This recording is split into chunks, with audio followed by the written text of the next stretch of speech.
Hola, ¿qué tal? En esta ocasión vamos a describir al hueso frontal. Sin embargo, es importante mencionar que el hueso frontal es un hueso impar, medio y simétrico que ocupa la parte anterior de la cavidad craneal. Sin embargo, como algunos anatomistas lo han comparado, se asemeja a una concha. ¿Qué nos da para su estudio dicho hueso? Nos da para su estudio tres caras: una cara anterior, una cara inferior y por último una cara posterior. También nos da para su estudio tres bordes: un borde anterior, un borde posterior y por último un borde superior. Hablemos de la cara anterior.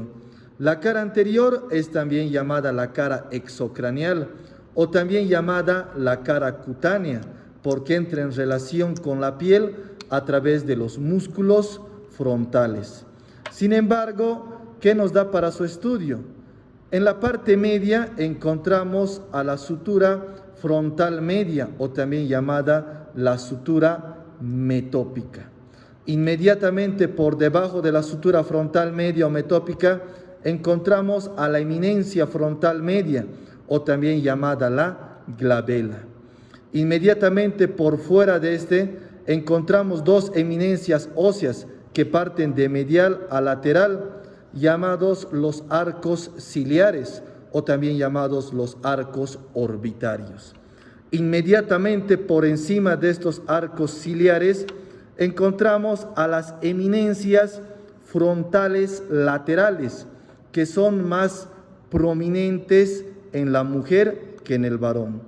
Para terminar, yendo un poco más hacia afuera y hacia abajo, encontramos una pequeña carilla de forma triangular llamada la carilla temporal del frontal. Sin embargo, debemos saber lo siguiente y mencionar a la cresta lateral del frontal. Es importante hablar de esto. ¿Por qué? Porque la cresta lateral del frontal divide a la cara anterior de este hueso en una pequeña carilla que ya habíamos mencionado, la carilla temporal del frontal, que sirve para prestar inserción al músculo temporal. Ahora bien, nos corresponde hablar de la cara posterior.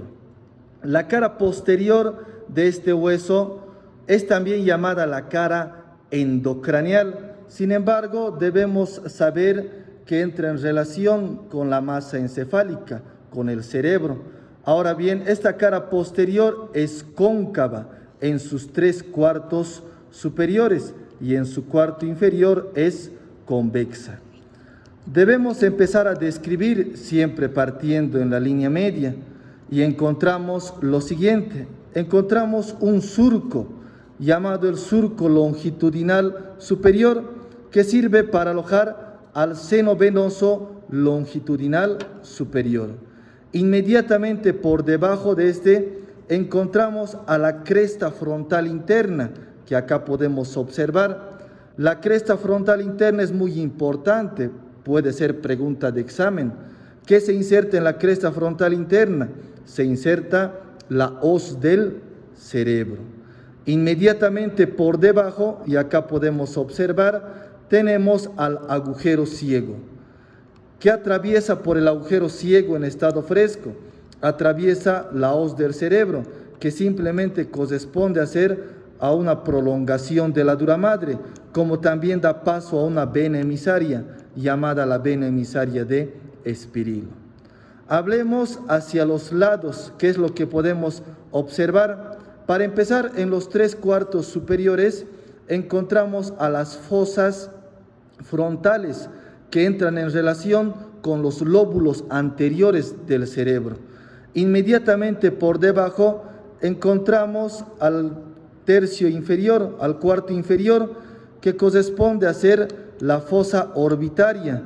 En esta fosa orbitaria podemos observar lo siguiente: a las impresiones digitales y a las eminencias mamilares, que corresponden a las anfractuosidades o circunvoluciones del cerebro. Ahora bien, hablemos de la cara inferior. la cara inferior, ¿qué nos da para su estudio? Para empezar, lo primero que nos llama la atención es en la parte media. Encontramos una escotadura en forma de U, llamada la escotadura etmoidal del frontal, que es más larga en sentido antero-posterior. Sin embargo, si ustedes pueden observar, en la parte anterior de esta escotadura etmoidal del frontal, encontramos a la espina nasal, y esta espina nasal se articula por delante con los huesos propios de la nariz. Sin embargo, en la parte posterior, si ustedes pueden observar, encontramos dos canales que están separadas por una pequeña cresta que sirve para articularse con la lámina perpendicular del hueso etmoides. Ahora bien, al mismo tiempo, en la misma escotadura etmoidal del frontal, encontramos dos canales que cuando la escotadura etmoidal del frontal se articula con la cara superior del hueso etmoides, forman unos verdaderos conductos, llamados los conductos etmoidales anteriores y posteriores. Y acá debemos tomar mucha importancia. ¿Por qué? Porque puede llegar a ser pregunta de examen.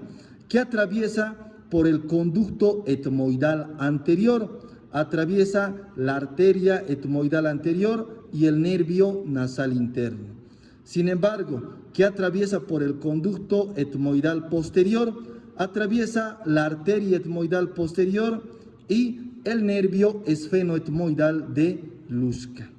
Sin embargo, por fuera de esta escotadura encontramos dos superficies de forma triangular que son ligeramente cóncavas y lisas, llamadas las fosas orbitarias, que llegan a formar la pared o límite superior de una cavidad llamada la cavidad orbitaria. Ahora bien, empecemos a describir a dichas fosas. Hablemos de qué es lo que encontramos en la parte anterior y externa. Encontramos una fosita llamada la fosita lagrimal, que sirve para prestar inserción a la glándula o aloja a la glándula lagrimal. Ahora, ¿qué es lo que podemos observar hacia adelante y hacia medial? Encontramos a otra fosita llamada la fosita troclear, que sirve para prestar inserción a la polea fibrocartilaginosa, que sirve para reflejar al tendón del músculo oblicuo mayor. Ahora bien, con todo ello nosotros terminamos de hablar de lo que corresponde a ser las tres caras de este hueso. Ahora nos corresponde hablar sobre los bordes. Hablamos del borde anterior, el borde posterior y por último el borde superior. Hablemos del borde anterior.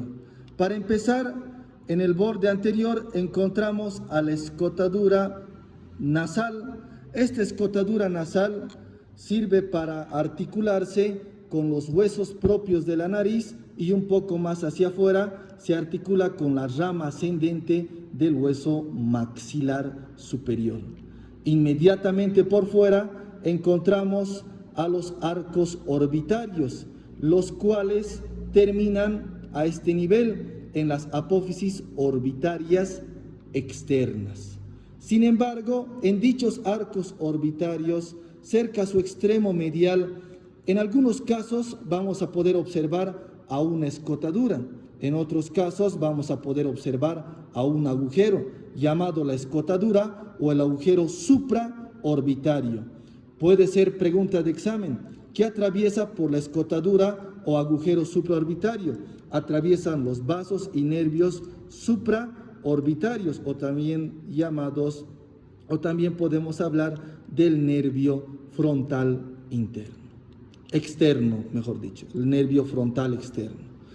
Ahora bien, hablemos del borde posterior. El borde posterior es cortante. Sin embargo, si nosotros hablamos del borde posterior, es también llamado el borde etmoidal. ¿Por qué? Porque sirve para articularse con las alas menores del hueso etmoides.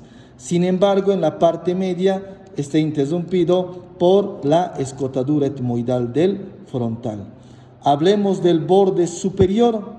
Por último, al hablar de este borde superior, el borde superior se articula con el borde anterior de los huesos parietales. Eso es todo al hablar de este hueso, que es sumamente sencillo. Gracias.